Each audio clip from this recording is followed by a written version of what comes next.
ভবিষ্যতের দ্বিতীয় নাম সংঘর্ষ। হৃদয়ে আজ যদি কোনো ইচ্ছা জাগে, যদি তা পূর্ণ না হয়, তবে হৃদয় ভবিষ্যতের পরিকল্পনা করে। ভবিষ্যতে ইচ্ছা পূর্ণ হবে এমন কল্পনা করতে থাকে। কিন্তু জীবন না লুকিয়ে আছে ভবিষ্যতে, না আছে অতীতে। জীবনের হদিশ তো আছে এই ক্ষণে, অর্থাৎ এই মুহূর্তের অনুভবেই রয়েছে জীবনের অনুভব। কিন্তু আমরা সব জেনে বুঝেও এটুকু সত্য মেনে নিতে পারি না। হয় আমরা পুরনো স্মৃতি দিয়ে নিজেদের ঘিরে বসে থাকি, অথবা আগামী সময়ের জন্য পরিকল্পনা করতে থাকি। আর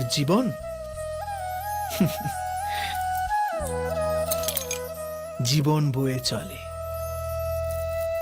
এই সত্য যদি আমরা হৃদয়ে গেঁথে নিই যে না আমরা ভবিষ্যৎ দেখতে পাই, না আমরা ভবিষ্যৎ নির্মাণ করতে পারি, আমরা তো কেবল ধৈর্য আর সাহসের সাথে ভবিষ্যৎকে আলিঙ্গন করতে পারি, স্বাগত জানাতে পারি ভবিষ্যৎকে। আর তবেই কি জীবনের প্রতি মুহূর্ত জীবনের দ্বারা মুখরিত হয়ে উঠবে না? স্বয়ং বিচার করুন।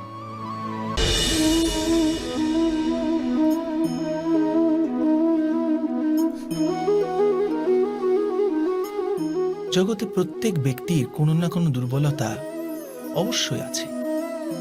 যেমন কেউ খুব অধিক বেগে দৌড়াতে পারে না, কেউ অধিক ভার গ্রহণ করতে পারে না, কেউ কোনো অসাধ্য রোগে পীড়িত হয়ে পড়ে, তো কেউ বিদ্যা পাঠ স্মরণে রাখতে পারে না।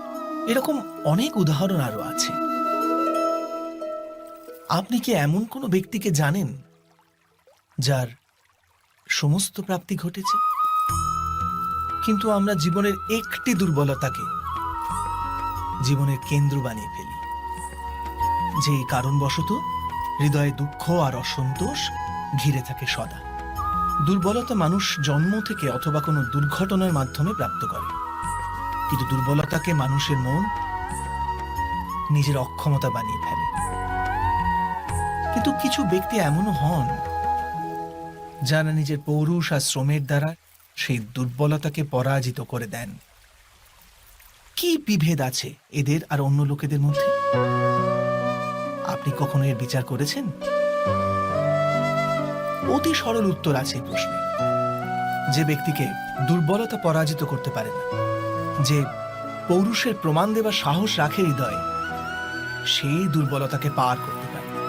অর্থাৎ দুর্বলতা তো ঈশ্বর প্রদান করেন, কিন্তু নিজের সীমা তো মানুষ নিজেই নির্মিত করে। স্বয়ং বিচার করুন।